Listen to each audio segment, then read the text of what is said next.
Good evening. Come on in. Best seat in the house.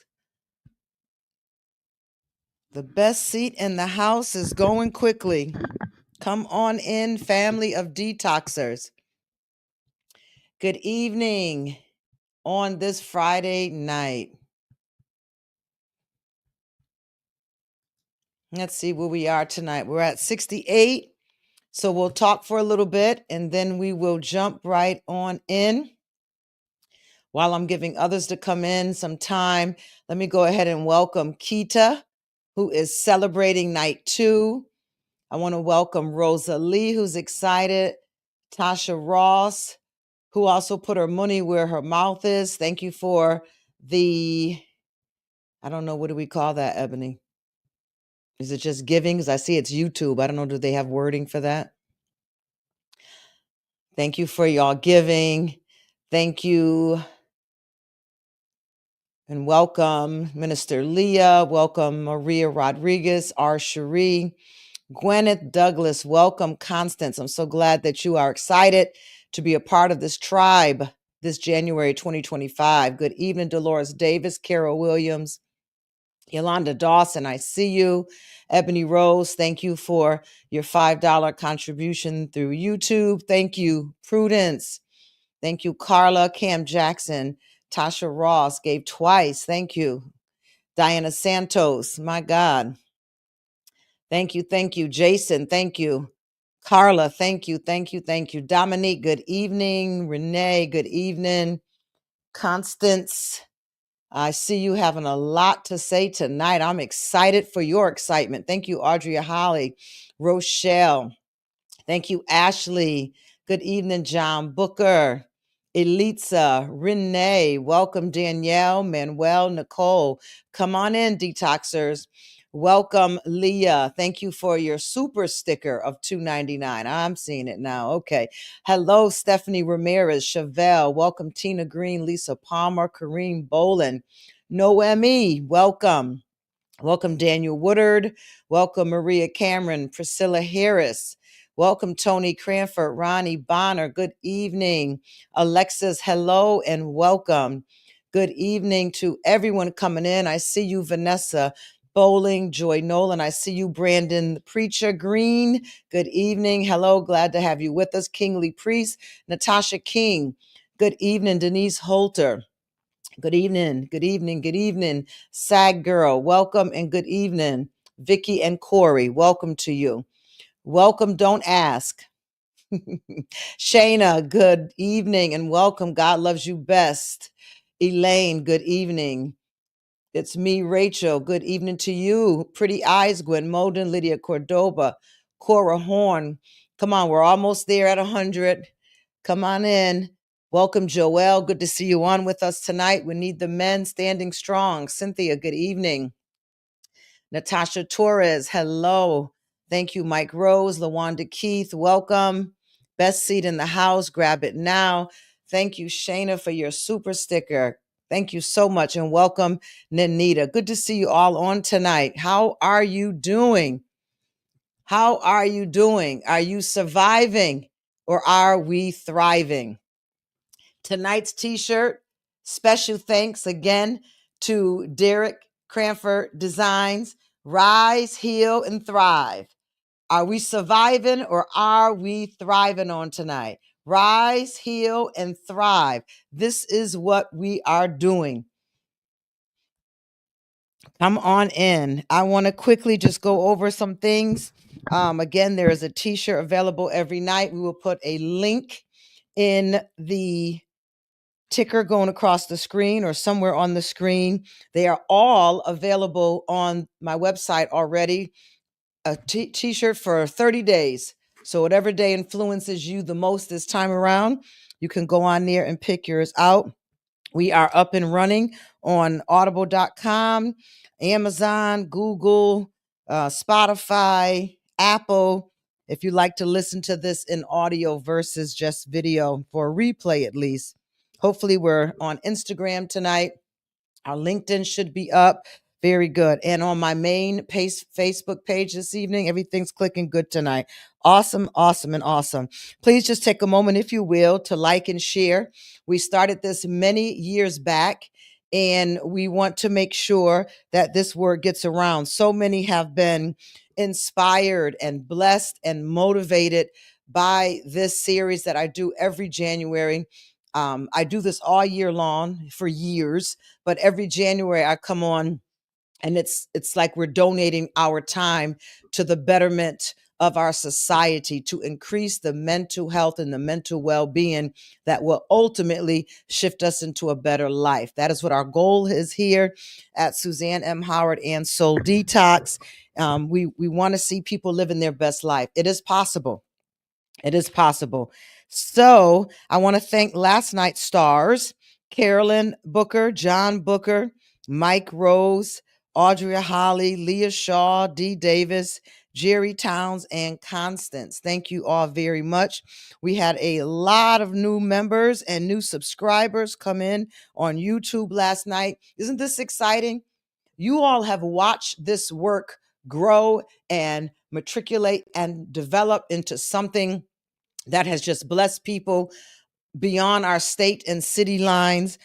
So I want to thank everyone for the work that you're doing, whether you're giving so that this work can go on in different ways and different avenues and different venues and reaching different classes in our society, or whether you are on here every night liking and sharing. The likes are for the algorithm.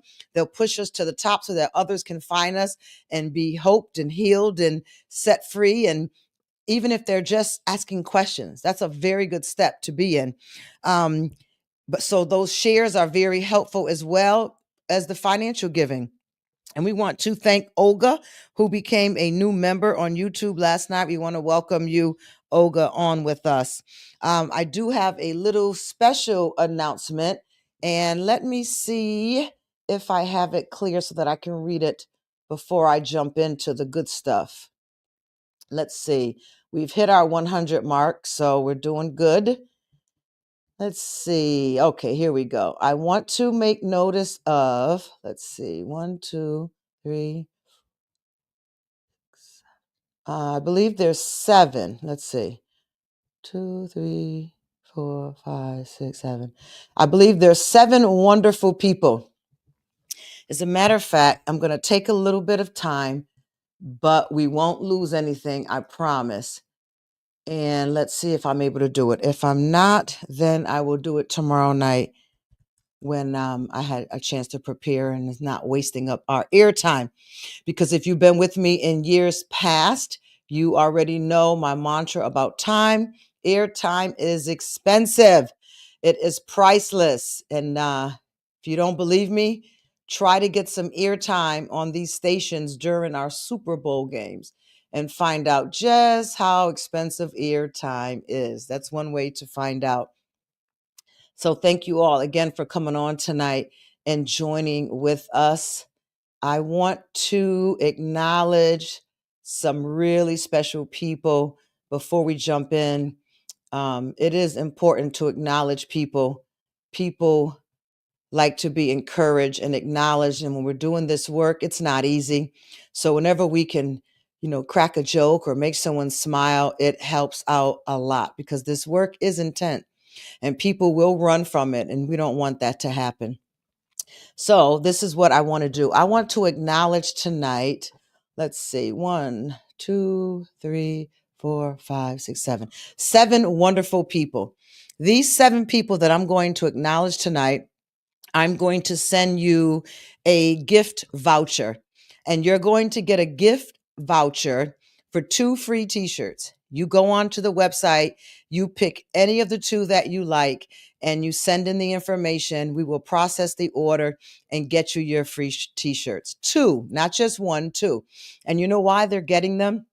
Because early last year, as far as marketing goes, in October, I had posted what our theme was going to be for our education for this January. And when I posted the information and I posted the pre-order information of the book, 7 people in early October, as early as October 9th, went on and immediately ordered the pre-ordered books. The book was not completed yet. I had not received my author's copy. I had taken it through edits, but I was still working. And when I was rereading, I was changing some of the material that it just wasn't clicking with me. But it didn't matter to these 7 people. These 7 people, and I thank you for everyone who orders right up into the last minute and the last hour. There's something special in it for you as well. But for these 7, Ebony Rose, you ordered our first book for 2025 on October 9th at 1:21 p.m. And I want to acknowledge you. That is support. Can we go ahead and give her some clap and praise and encouragement? If that's not believing in the work I do. Now, she works with me. She could have waited and hoped that she would get an author's copy or a proof copy for free, but she didn't. She became first partakers of what she believes in, of this work that I'm commissioned to do. And she jumped on October 9th at 1:21 p.m. and was the first person to purchase Understanding and Healing from Trauma. And then guess what? Guess what happened? 34 minutes after her, Anna Roman jumped on October 9th at 1:55 p.m. and ordered my book that was not even published yet. Come on, can we shout out for Anna? See, October 9th. They paid. Their money was sitting here with me until these books were released. And they were released about 4 days after the published release dates that we announced. And I had never heard anything from them, no questions, no comments. They waited and they got it. And so tonight they have earned, at least to start for tonight, 2 free t-shirts. And guess what else happened on October 9th? Ebony was on at 1:21 and Anna was on at 1:55. At 2:34 that afternoon, that same day, Tasha Ross went on and purchased her copy of Understanding and Healing from Trauma. Can we give these wonderful detoxers a hooray, some hand claps, some love, some support? That is support. My. And I'm doing this with tears that I can't shed because I'm on an assignment tonight. But what a pleasure and an honor to see people so committed and believing in what it is that I'm doing and what it is that you all have been a part of for a very long time. Guess what else happened on October 9th? Tasha Ross completed her order at 2:34. Corinda's Dawson Bonner at 2:35 p.m. went on and ordered her copy. 4 people ordered on October 9th of last year. Come on. If you ever fall into a rut, these are the people that you need around you because they believe in the work. What an encouragement. Guess what? We're not done yet. Later that evening on October 9th at 7:33 p.m., Denise Lee Holter went on and purchased her book at the same time of day as these other beautiful 4 powerfully anointed business entrepreneurial minded individuals. My. I love it. Makes my heart beat. Such an encouragement. Thank you so much. And then guess what else happened? On October 12th, just 3 days later, at 12:25 in the afternoon, Lydia Cordova ordered her pre-ordered material. We're talking October, guys, for a January release and live. And these women were ordering back in October. Powerful. Thank you, Lydia Cordova, for October 12th at 12:25 p.m. Please go on the website and pick out your 2 t-shirts as well. And lastly, on October 12th at 2:06 p.m., we had Lourdes Buchanan went on and ordered her book as well, Understanding and Healing from Trauma. And I felt they were worth this time tonight to go out and announce the support that these wonderful people, these individuals who believe in the work and trust that what I put to pen to print is going to be a blessing to us and hopefully to the lives of other people around us. Thank you so much. You blessed my heart. 7 people back in October. Like, where you do that at? Like, I really appreciate y'all so much. Thank you. So I think we got everything out of the way. Is anything else I needed to mention tonight? Ebony, think we're good? Okay, awesome. So I'm going to start my spiel. That's the way I'm going to do it this year. I'm going to start my spiel every evening, and then we're going to dive into the book. Now, it's going to sound like I'm ending, but that's just the way I felt when I was writing it. So I'm going to read it this way, and then we'll jump into some pages of the book. Is that all right? There were some books that went out, and people were asking about them. Well, if you would have ordered them in October, you wouldn't be worried about where your books are. But I love you all. And we have to work things according to how we live and how things become available to us to do so, right? But all the books are out. They're all in the mail. I believe the latest receiving date that I've seen on the orders was Monday, January 6th. Everyone should have their book who paid for delivery by the latest Monday, January 6th. If not, please, you can check in with us and we can check the tracking number. But everyone just calm down, cool your jets. And everyone who purchased a book and did not receive it by the date I promised you would receive it, I did send an email out and I offered everyone a free ebook. You have a free Kindle that you can read online until your paper copy comes. Okay. That's just keeping our integrity here and being a buck on what we say we're going to do. So welcome. So Detox 2025, night 2. So good evening, everyone, and welcome to night 2 of Understanding and Healing from Trauma. I am truly glad that you are here, and I want to commend you for showing up for yourself again tonight. Yesterday, we explored what trauma is and how it's not just about the events themselves, but how they affect us. Tonight, we're going deeper. And someone say deeper? Into the science of trauma to understand how it impacts our brain, our body, and our emotions. Understanding the science behind trauma is empowering.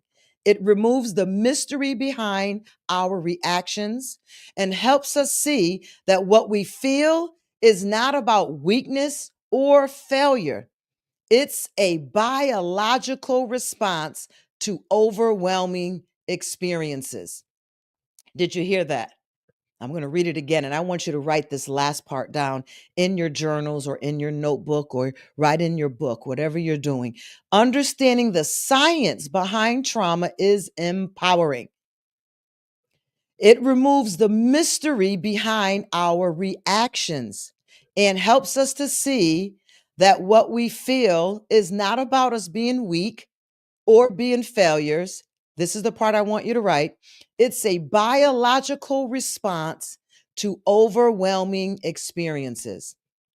I was thinking about getting a t-shirt that said, I'm a biological response.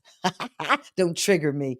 It's a biological response to overwhelming experiences. When we understand how trauma affects us, we take the first step towards breaking free from its grip and reclaiming control over our lives. Last night, we laid the foundation. And we did this by discussing what trauma is and why understanding it is essential to healing. Trauma isn't just the event, it's how it shapes us, how it lingers in our minds and our bodies, and how it influences how we see ourselves and even the world. If you reflected on the question that I posed on last night, which is this: what has felt overwhelming in your life? And how might it still be affecting you today? I hope that it gave you some insight into areas that you'd like to explore further in this journey. Tonight's focus is the science of trauma. Tonight, we're uncovering what happens in the brain and body during and after trauma. By the end of this session, you'll have a clearer understanding of why certain memories feel so vivid and inescapable, why you might react to situation in ways you don't fully understand, and most importantly, how this knowledge equips us to begin the healing process. Let's start by talking about the brain's response to trauma. Trauma affects three key areas of the brain: the amygdala, the hippocampus, and the prefrontal cortex. Together, these parts of our brain create a system, and this system is designed to keep us safe. But after trauma, they can get stuck in survival mode, and it has us kind of operating in life offline, if you will. The amygdala is your alarm system. Can you write that down? The amygdala is our alarm system. The amygdala is the part of your brain responsible for detecting threats. Think of it as your internal alarm system. When you encounter a stressful or dangerous situation, the amygdala kicks into gear and it activates your fight, flight, or freeze response. We have more. And it's activated to protect you from what is perceived as a threat or danger. It does not mean that it is truly an event of danger or threat, but your mind has perceived something as a danger or threat, and so you kick into fight, flight, or freeze. Now, I want you to think of someone that you struggle with in communication.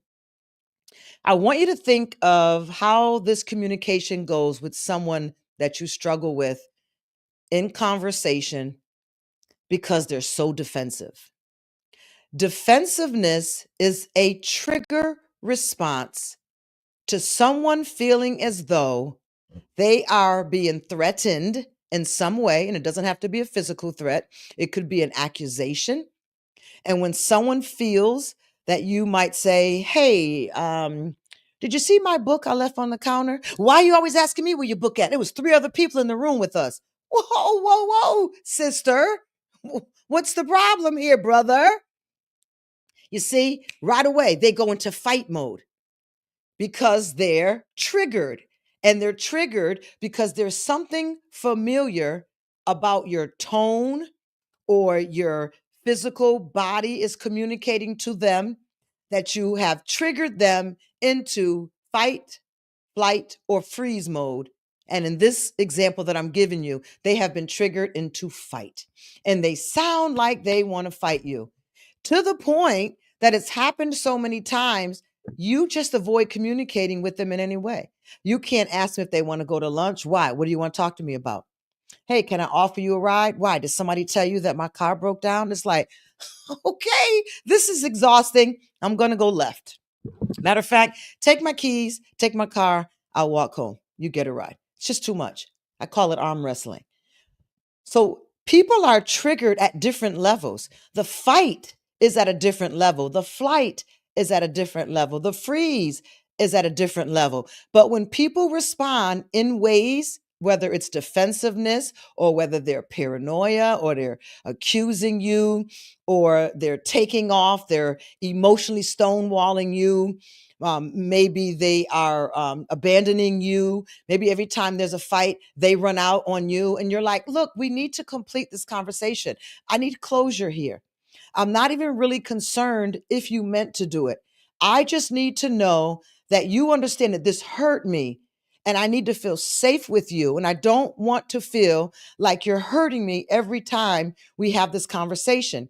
And when you leave, you don't just leave for safety reasons, or you don't just leave to prevent an argument from becoming escalated. When you leave me, it's abandonment. This is my history, and it's a trigger for me. Are you all with me tonight?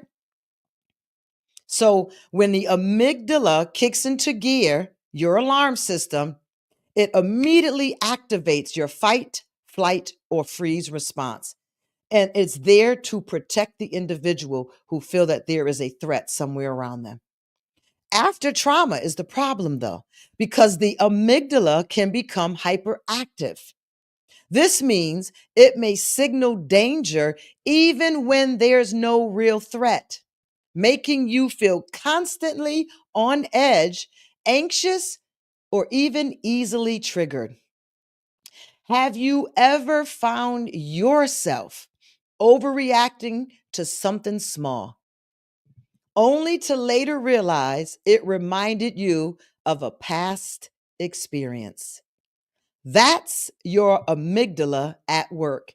It's trying to keep you safe. This is why we have to get to the root of our trauma, because the fruit is the triggers that can be activated, because the root of our core of our soul has traumatic memory there. And every little thing, every accusation, every time someone send you to voicemail and doesn't answer your call, every time you send a text and you see that it's been read and they haven't responded, people can be triggered by that. I know someone to this very day, they've dealt with rejection from probably kindergarten in their life, and they're 60 now. And every time they call someone and the person does not answer, now whether the person is at work or sleeping or praying or partying, whatever they may be doing, to this person, it's rejection. Person isn't aware of it, and the person who they are calling has no clue how important sending them to voicemail really is affecting them. This person is triggered when their calls or their texts are ignored, and they are triggered back to being abandoned and rejected in their childhood.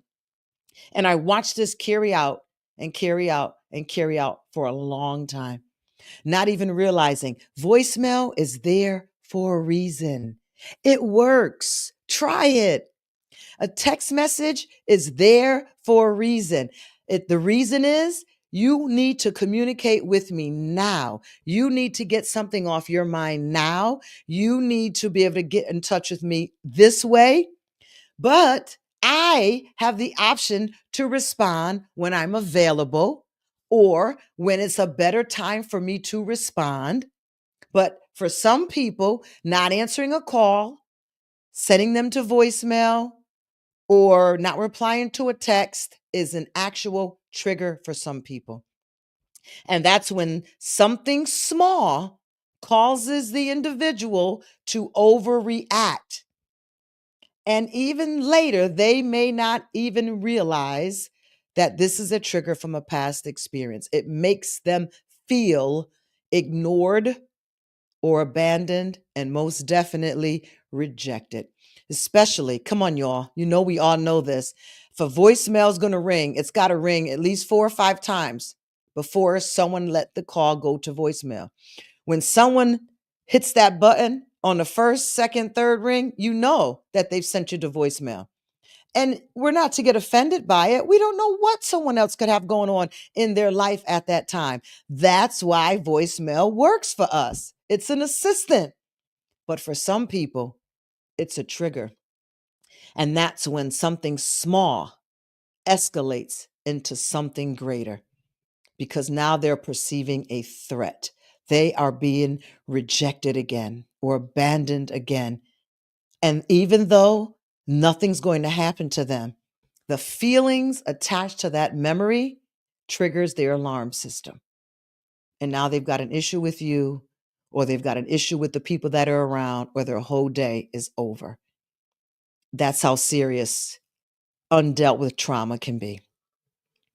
The second part that I've talked about is the hippocampus. This is your memory keeper. Write that down. Hippocampus, just like a hippo and just like a college campus. Simple spelling, hippocampus. This is your memory keeper. The hippocampus is responsible for processing and storing memories. After trauma, the hippocampus often struggles to reorganize the traumatic memory correctly. Instead of storing it as a past event, it can feel like the trauma is still happening in the present. This is why flashbacks, intrusive thoughts, or vivid memories can feel so overwhelming. They're not just memories, they feel like reliving the experiences again. Have you ever experienced a memory or trigger that felt just as intense as the moment it happened to you? Understanding the role of the hippocampus, which is your memory keeper, helps us make sense of why we respond this way or why this even happens to us. The third part, the prefrontal cortex. This is your rational thinker. This is the rational side to you. Didn't think you had one, did you? The prefrontal cortex is the part of your brain responsible for logic, reasoning, and emotional regulation. During trauma, this part of the brain often goes offline, making it difficult to think clearly, stay calm, or make rational decisions. After trauma, it can feel harder to control your emotions or respond thoughtfully to situations. Instead, you may feel reactive or overwhelmed. What's our reflection point? Have you ever noticed moments where you felt like your emotions took over completely? That's often the prefrontal cortex struggling to stay engaged under stress. See how wonderfully we're made? So much went into the processes of the psychology and the sciences and the biology of who we are. Do you know undealt with trauma that may have affected you psychologically, emotionally, physically, spiritually? It even affects your body years after the trauma? Let me indulge you for a minute. Trauma just isn't stored in the brain, it lives in the body too. This is why you may experience physical symptoms like muscle tension, fatigue, headaches, or even digestive issues. Your body remembers what your mind may want to forget. Your body remembers what your mind may want to forget. When we experience trauma, our nervous system activates the fight, flight, or freeze response. And when this is activated, it floods the body with stress hormones like cortisol and adrenaline. This response is helpful in the moment of danger. There's a purpose for it in the moment of danger, but it can become harmful if it doesn't reset after the threat has passed. I want you to take a moment, even right now while we're talking about this.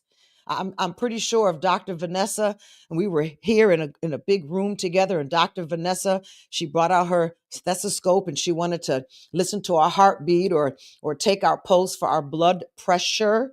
I bet even the talk of trauma, as that some of us, our memories have already started to surface and resurface. I bet you if we went around taking the beats of our heart and the pressure that's from our heart pressure in our blood right now, I bet you they'll be slightly elevated. Just talking about it. So I want you, since she's not here, I want you to take a moment to check in with your body. Are you holding tension in your shoulders? Are you holding tensions in your jaw? Are you holding tension in your stomach? These are common. Sorry, guys. Somebody think they're a watchdog. Dior. Let me see if I can mute us and get some help. Hold.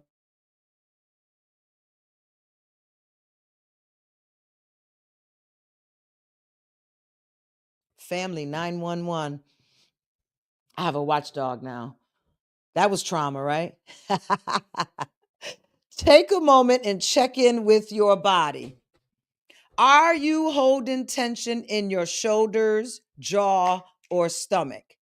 These are common areas. These are the three common areas where trauma shows up physically. Simply noticing this tension is the first step to releasing it. I'm going to read it again. I want you to take a moment to check in with your body right now. Are you holding tension in your shoulders, your jaw, or your stomach? Your stomach is a big place.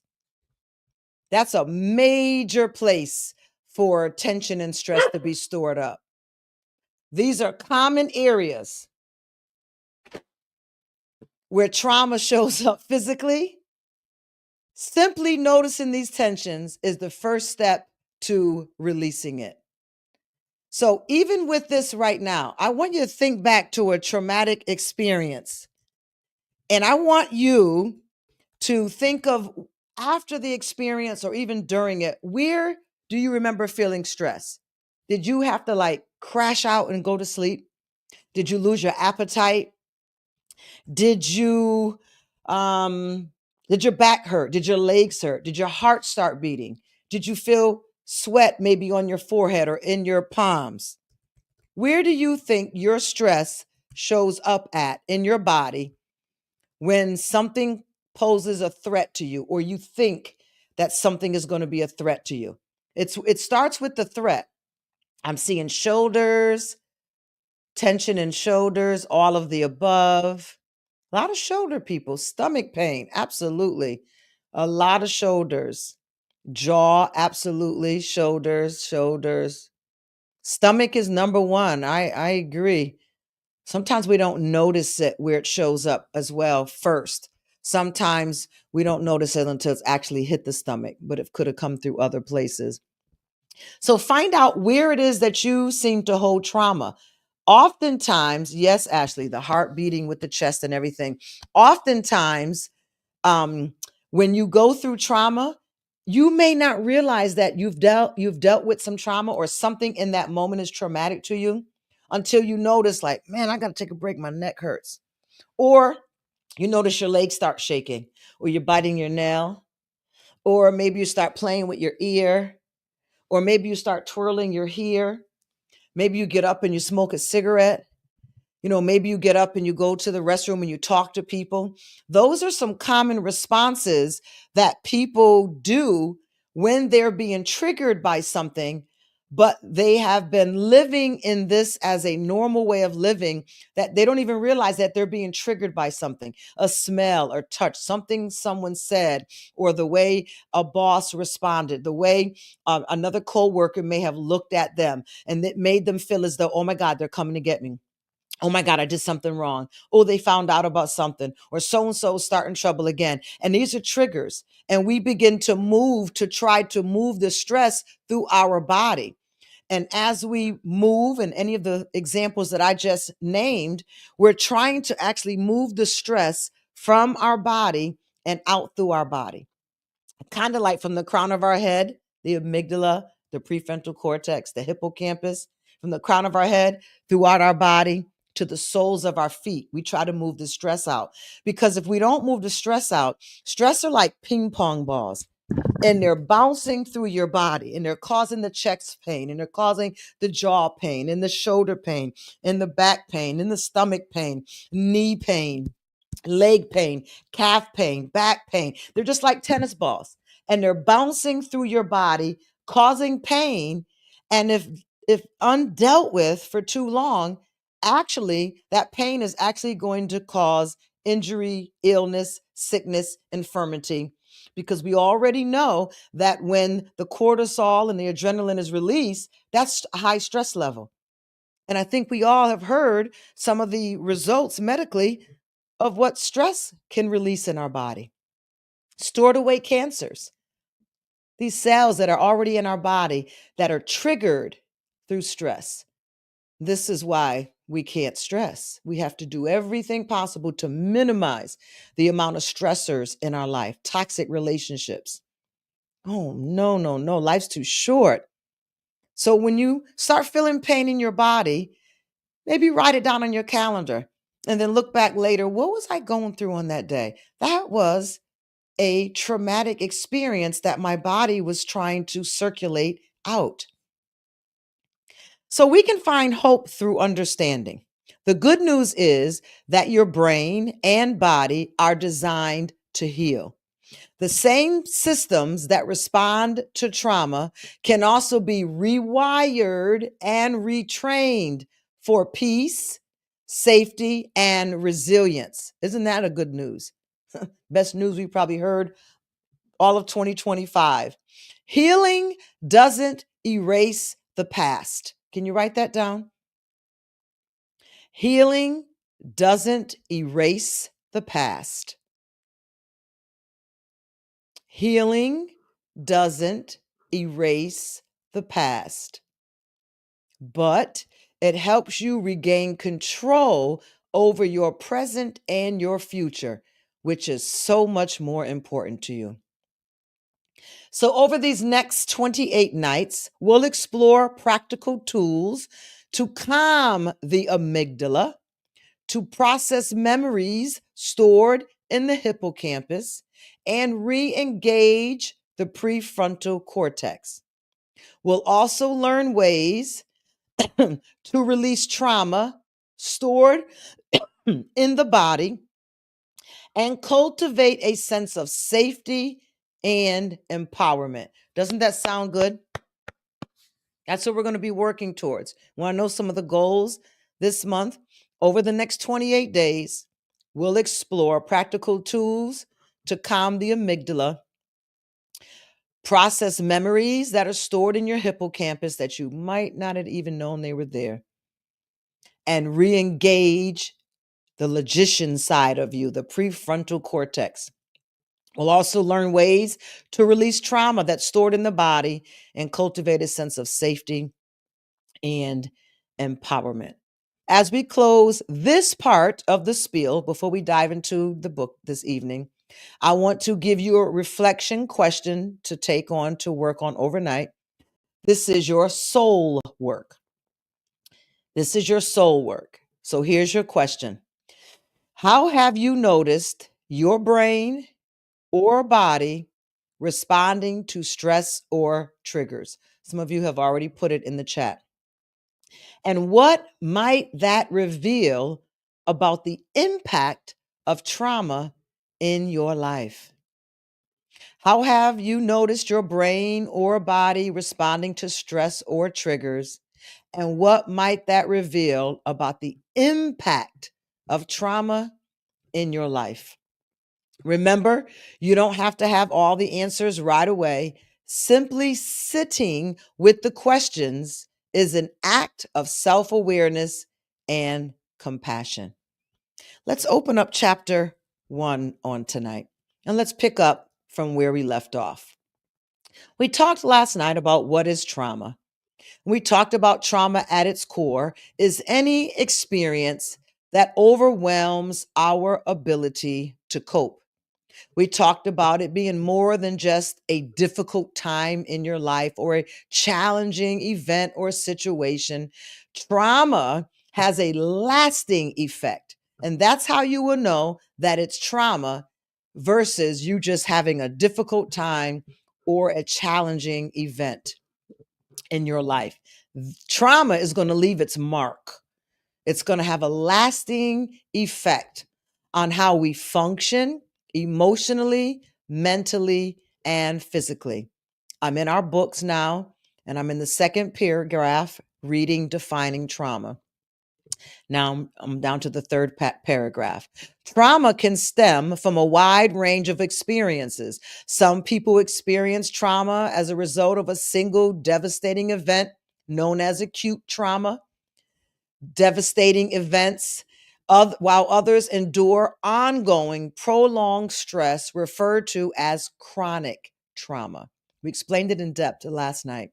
In some cases, trauma can even develop over time to multiple events, sometimes known as complex trauma. So here are some types of traumas that are commonly recognized. Number one, emotional trauma. Emotional trauma. This can result from a wide range of emotionally distressing experiences, such as betrayal, rejection, verbal abuse, or being ignored. Do you see how sensitive we are to trauma? Most of us don't even realize that we've had traumatic experiences. Many people think they may have had one traumatic experience in their life. Maybe it started with the first realized death in the family. Maybe grandma died or an auntie died or something traumatic nowadays with, someone from school, a young person, so we think, wow, that was traumatic. Not realizing that even being ignored for many years in loving, nurturing relationships is a traumatic response. Physical trauma. Trauma caused by physical harm or injury. This could be the result of an accident, surgery. You hear that? Surgery or physical violence. And then the third trauma is psychological trauma. This is often the result of experiencing intense fear, helplessness, or horror. It might arise from events like abuse, violence, or neglect. While trauma is commonly associated with events such as abuse, war, accidents, or natural disasters, it is important to recognize that trauma is subjective. What may be traumatic for one person might not be for another, and vice versa. The critical factor is not the event itself. I'm repeating again from last night, but how the human being, the individual, experiences the trauma. So, what are the different types of trauma? I'm glad you asked. First one we talked about was acute trauma. This occurs from a single intense event that is overwhelming. Then there's chronic trauma. This type of trauma happens as a result of prolonged, ongoing exposure to stressful or harmful situations. And then there's complex trauma. This is the result of multiple traumatic events or ongoing trauma, often starting in childhood.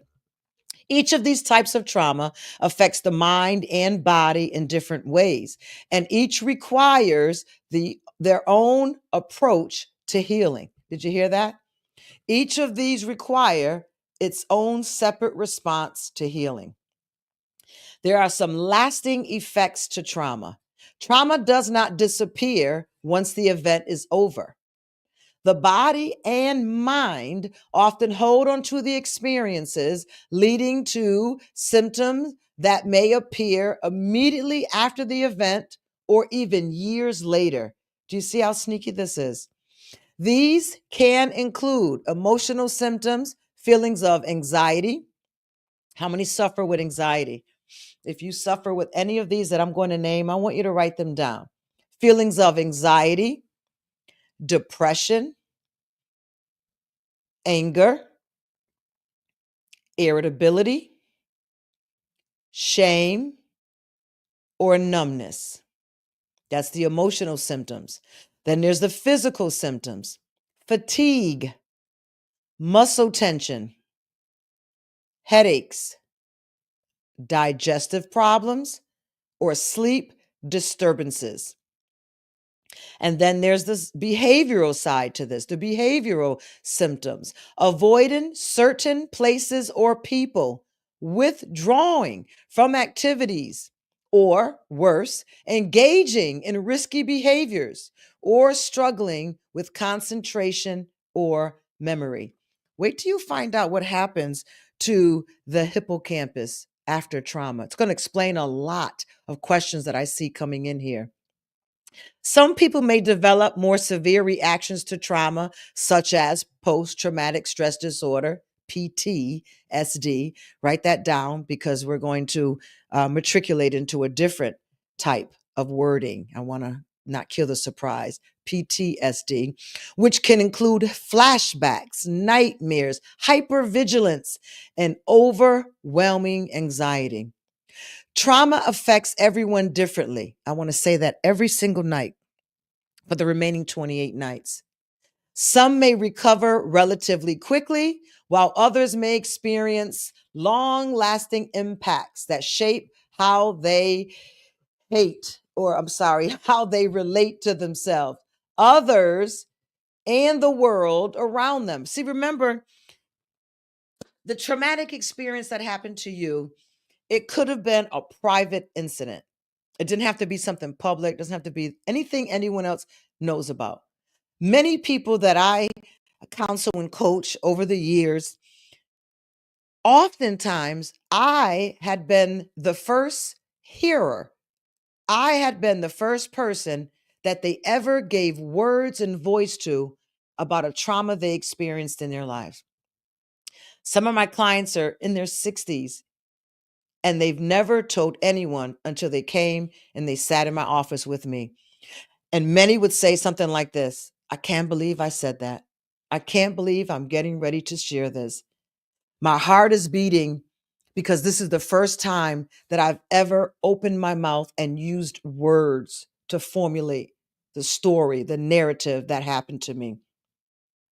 Not realizing that that event that was isolated and private, this event that they've never put words to, they've never shared with another soul, has already shaped their world. It showed up in their world. So understanding these effects is the first step towards healing. Education, information leads to self-awareness. These are the steps that we have to work through. So I've landed now on the exercise. This is your soul work that I want you to do, preferably overnight tonight. Even if you can just put very short answers, and then after our 30 days, you can go back in more depth. Or if you'd like to work with us, we can help you go through these more in depth. I can't do the actual process of the therapeutic process to help you through on a 30-day live where I've got less than an hour to do this with you. Such intense work, but we can skim the surface, and then it's up to you after the 30 days to decide how deep you want to go in gutting this thing out of your life so that it can change your self-esteem, change how you view the world around you, change your health. So in this exercise, we will explore significant moments in your life that may have been traumatic, whether you recognize them as trauma at the time or not. Take your time with these reflections, and if anything feels too overwhelming, pause. Please do not push past anything that you feel you are being taken back physically in the moment of that traumatic experience. If you find yourself overheating, feeling the tension, the sweating, do not keep going and say, I've got to get this done. No, you don't. There is no time on this. We are going to take our time and go through this. When you feel yourself overheating, you stop and you leave it. And you leave it for a few minutes, hours, days, months, however long it takes, leave it. What experience in your life do you believe was traumatic for you?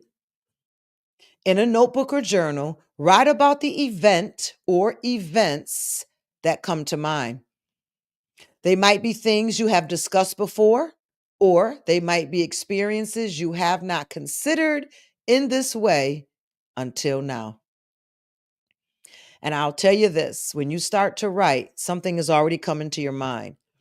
But if you take the time and go back and reread this question again, a new memory is going to come to your mind. So don't be shocked, surprised, and definitely do not get overwhelmed. Help is here. Number 2, how do you feel during these events? Reflect on the emotions you remember feeling during the traumatic experience. Were you scared, angry, numb, or something else? Describe those feelings as best you can. I used one particular example in mind, and it was when I was a child and I was being bullied. And I had to think back, well, what was I feeling? Because when I took an objective look at little Suzanne and what was going on in that room at the time, I basically said, I don't know what I was feeling. I was very young, very naive. I was very sheltered. My mom kept all her children together. So I really didn't know what was going on. I know I felt afraid, so that I was able to bring that emotion forth. I know I felt scared. I was able to bring that forth. And then I remember I felt alone. And that was a part of my traumatic story that I carried into the greatest part of my life, was the feeling of being alone. No matter how many relationships I had, no matter how many relationships I had at one time, no matter how many people was with me in the room, I always felt alone. And that was a lasting effect from that traumatic experience, that I never knew why I always felt alone until I started to do my work. So, what do you remember feeling during that particular event? And get a notebook, so you can write down. Some of them you may just write down the memory. Just write it down, and you may not even be able to go into what feeling, what emotion you were experiencing. Just write down the thoughts as they come and deal with them whenever you're ready to deal with them. And the third part of your soul work: how have these experiences affected you over time? Well, it leaves me feeling alone. So, what does someone do who always feel alone? Be alone, and would choose to be alone than with people, even though I can be very sociable and the life of the party.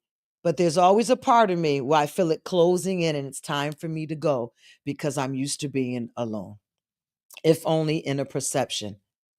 Am I helping anyone tonight? Consider how these events have shaped your thoughts, behaviors, and relationships. Do you notice any lasting effects from the trauma? Are there specific areas of your life where you feel trauma's presence? Now, sticking with my same theme, this one example that I'm sharing publicly of being bullied, one of the specific areas of my life where I feel the trauma's presence is whenever I feel that I'm being bullied, I have learned to become very aggressive. I will come at that person with everything in me. It was a could be a fight response, but it was definitely an alternative to me being passive and afraid and not responding and letting things go by, and say what you want about me, think what you want about me, misunderstand me, misrepresent me, and I would let it go, and I would come home and have passive aggressive behavior. But when I started to do my work, I actually came out like a roaring lion, and I would attack anything fast that I felt was making me feel like that little teeny girl in the room with really big people, but they were not big. They just felt really big, and they were bullying me. To I got further in my work, and I found out how to advocate for myself assertively. So I don't have to lose my temper. I don't have to cuss you out. I don't have to cut you off. I don't have to stop speaking to you. I've learned how to confidently and with assurance, feeling good about advocating for myself assertively, not aggressively and not defensively. But you got to do your work. So the last part, number 4, because we're at our end. What is your body's response to thinking about trauma? Take a moment to tune into your physical body as you reflect on the events. Do you notice any tightness, any discomfort, or other sensations? Sometimes our bodies store trauma in ways we might not immediately recognize. We have a whole chapter dedicated to that. Moving forward, because that's what coaching is all about. Recognizing the presence of trauma in your life is an essential first step on the path to healing. As you move through this book, remember that healing is a process. It takes time, patience with yourself and the people helpers that are helping you out, and self compassion. You are not alone on this journey. And with each chapter, you will be learning tools that will help you reclaim your power, find emotional freedom, and create a life beyond trauma. I want you to do your work. I gave you reflection questions, and we have 4 questions still there that need to be handled from your workbook. Everyone should have a book at this point. If not, you can go to Amazon. You can go to my website. You can purchase a Kindle, an Audible, or you can purchase a download from the website.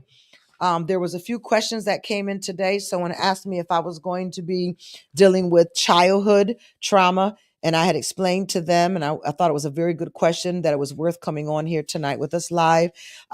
We will be addressing some small areas. I said we will be staying very surface level with childhood traumas and all traumas, because this is not something people should do while they're alone in their homes or driving in their cars or at work somewhere in a post office or a police department, and doing this healing work by yourselves, because people can be triggered. And as I mentioned already, a trigger isn't just a response where you may want to leave someone or fight someone. You can be triggered where you are believing you are literally back in that memory. Think of someone who has served in the military and their traumatic response was war. Would we want them being triggered to thinking they are back in that war? They're hearing those bombs drop and things are going on when they're out in a public place or all by themselves. Well, you may not have been in a war in another country fighting for your country, but what you've been through to your body, to your amygdala, your hippocampus, to your prefrontal cortex was a war. It was a war. So we have to be very delicately strategic and intentional about what words we use, how deep we go. And that's why I want you guys to journal areas that show up for you in our 30 days, and then come back around to me or to one of our therapists, and we will get you the help you need. At least after these 30 days, be willing to commit to 1 year to getting to the root of the trauma that you suffered in your life. You earned that and you deserved it.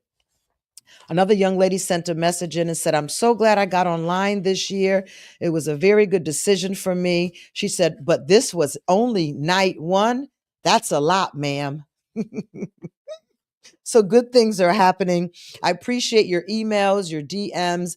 If you have a testimony that you'd like to share from this work, nothing else in your life, just from what's going on tonight, or over these 30 days, you can email me at the website. And if you would note that you give me permission to read your testimony, I give you permission to read my testimony, but do not mention my name. We love those as well. Those are fine. It's a way to encourage people, and it gives people real life connection, because we're going through this together.